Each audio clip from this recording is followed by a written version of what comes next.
It's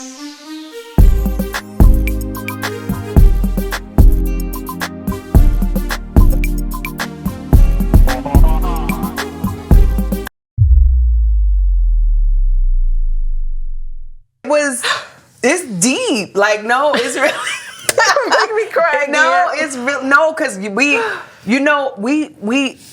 so real. No, it's real what you said, because I show up and I show up and I do and I do, and there is that broken. It sits. I don't deserve that pain. And I just told you one story. When we get to some other, that was one.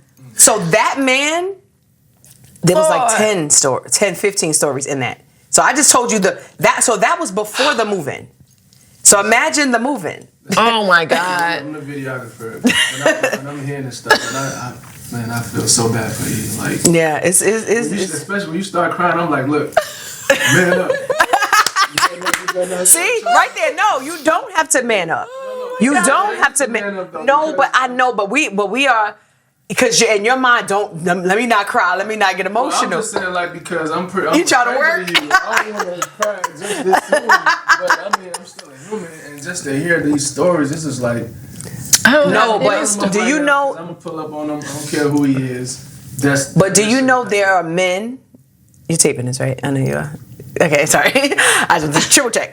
There are men who would hear that and wouldn't feel a thing. There are men who would listen to my story of being dragged and won't feel nothing. No empathy. Nothing. They'll just be like, oh, la, la, la, la, la, la, la, la, la, la, la. And it's like, did you not hear what I said? So when I talk about the guy or the men that has discarded me, it's like, you discarded me knowing my pain. At least do it in a healthy way. Like, why did we have to do it so nasty? You don't want to know me? You don't want to speak to me? So when you said go back on other episodes, go back and talk to your exes, I'm going not talking to them. Actually, I hope they go in the river. No, I'm just joking. Remember you talking about the river? Yeah, I was the one that was like, yeah, go to the river. But no, it's like the trauma that the relationships that I've been in have brought to my life, thank God I ran down a road of healing. Like, thank God some people don't have that. My mother was depressed her whole life because of my father. I have a question. Having a mom who had depression, when you came home from school and you had a hard day, who was there to talk to you about it? Nobody. So if you yourself, as a child growing up, felt lonely and scared and just was figuring life out, was there anybody that you could turn to? No. How did you get your needs met? I didn't. I just went through life. Yeah. Went to school. Yeah. Was strong there. I got bullied in school because I had light eyes. Light skin, that's a whole other episode. We can talk about colorism, because that's a real thing. Let's put that down on the list. Colorism is a real thing. So it was that, and it was my whole life has been like a fight, and there has been no outlet.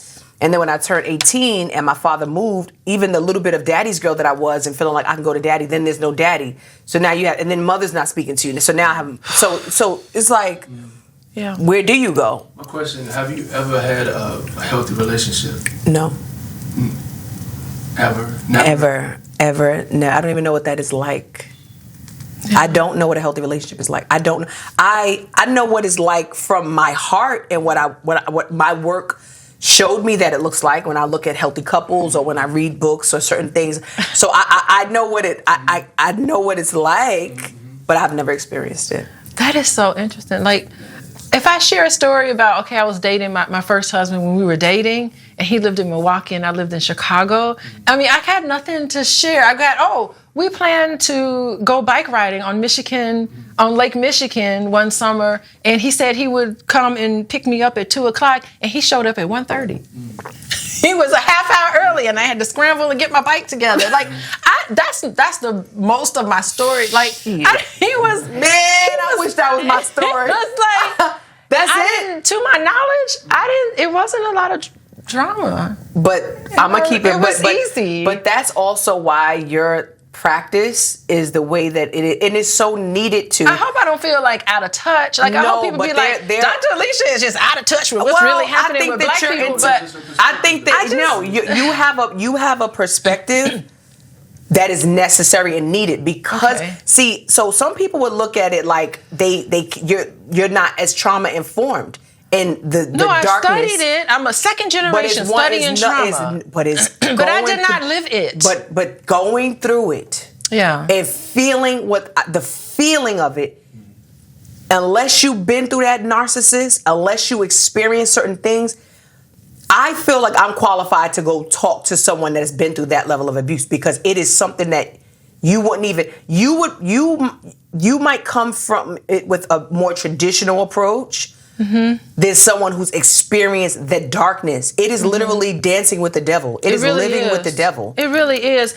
And you got to remember, Gary, Indiana, Tuskegee, Alabama. Has anybody been to Tuskegee recently? Like, that place is, other than the university, which is beautiful. Man. But that place, Tuskegee, I mean, there's a lot of issues going on in Tuskegee and in Gary, Indiana. Right now, as we speak, and historically, that's where I spent my entire childhood, going from one place to the other. The two blackest cities in the world, I think. Well, I won't say the world. We'll say in the United States. The two blackest cities in the United States, although I'm like totally sheltered.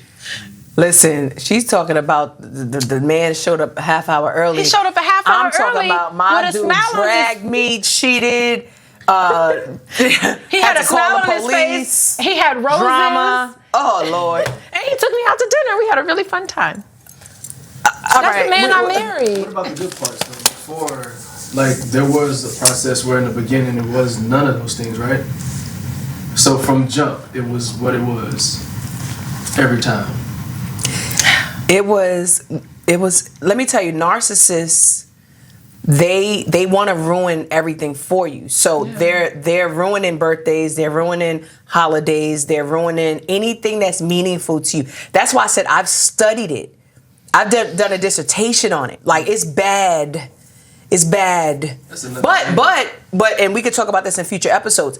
So imagine if I told you how dark a narcissist is in a relationship. Imagine your boss that's a narcissist. Yeah, working with somebody like that is incredible. Do you want to talk about the female narcissists? Oh, they are maniacal. Ooh. So we gonna. Sorry, y'all. We know this They're is very jealous, by the way. Oh, they are. So I know this was like a little off the cuff, off the table episode. But all right, y'all. We'll be back.